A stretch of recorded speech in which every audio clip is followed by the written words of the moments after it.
પ્રકરણ 17 સફળ યાત્રા. વિદ્યાર્થી મિત્રો, પૂજાલાલ રણછોડદાસ દલવાડીનો જન્મ 17 જૂન 1901 ગોધરા ખાતે થયો હતો. તેઓ મૂળ ખેડા જિલ્લાના નાપા ગામના વતની હતા. 1918માં મેટ્રિક થઈ ઇન્ટર સુધીનો અભ્યાસ કર્યો હતો. થોડો સમય વ્યાયામ શિક્ષક તરીકે પણ કાર્ય કરેલું. શ્રી અરવિંદના પ્રબળ આકર્ષણને કારણે પછીથી તે પોંડિચેરી આશ્રમના નિવાસી બન્યા હતા. તેમણે પારિજાત, પ્રભાત ગીત, બાલગુંજાર, કિશોરકુંજ જેવા પુસ્તકો લખ્યા છે. આ ઉપરાંત અરવિંદ દર્શનને લગતા અનેક આધ્યાત્મિક પુસ્તકો પણ લખ્યા છે. ધાર્મિક હેતુ માટે તીર્થયાત્રાઓનું વર્ણન કવિતામાં જોવા મળે છે.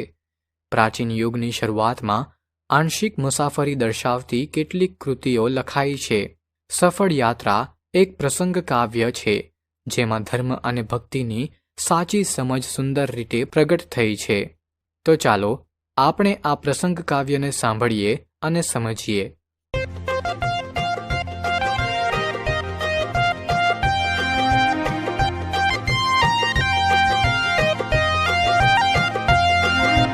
કાશીધામ પૂરું કરી લઈ ગંગાજળ, રામેશ્વર ચઢાવવા ચાલ્યા સકળ. અંગાર વરસાવતો આકરો ઉનાળો, ધૂળ ધક ધક કરે ધરા કાઢે જાડો.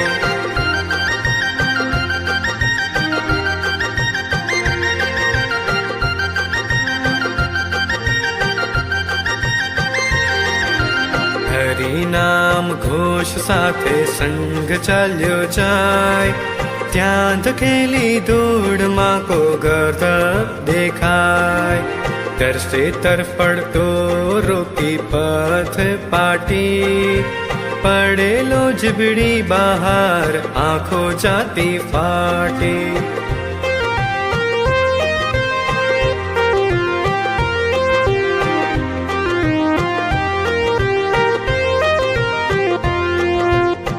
હરિના જન કરુણાથી બોલી હરિહરી, ચાલવા માંડ્યા આગાડી સ્થળ પર હરી.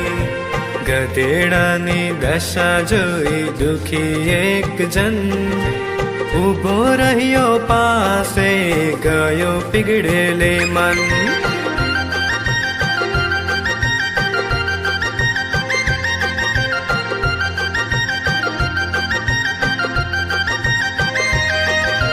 મરતાનું માથું ખોળે લઈ લીધું તહીં, ગંગાજળ ખાલી કરી દીધું મુખમહી. અમી જડે આય આવી ઘર ઊભો થયો, આંખથી આશીષ મૂંગી આપી ચાલ્યો ગયો.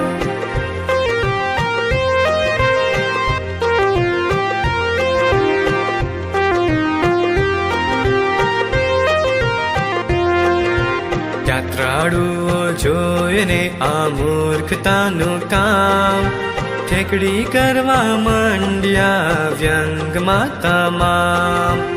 એક ડાહ્યો આવી બોલ્યો મૂર્ખ ગંગાજળ, વેડફી માર્યું તે ફેરો તારો આ અફળ.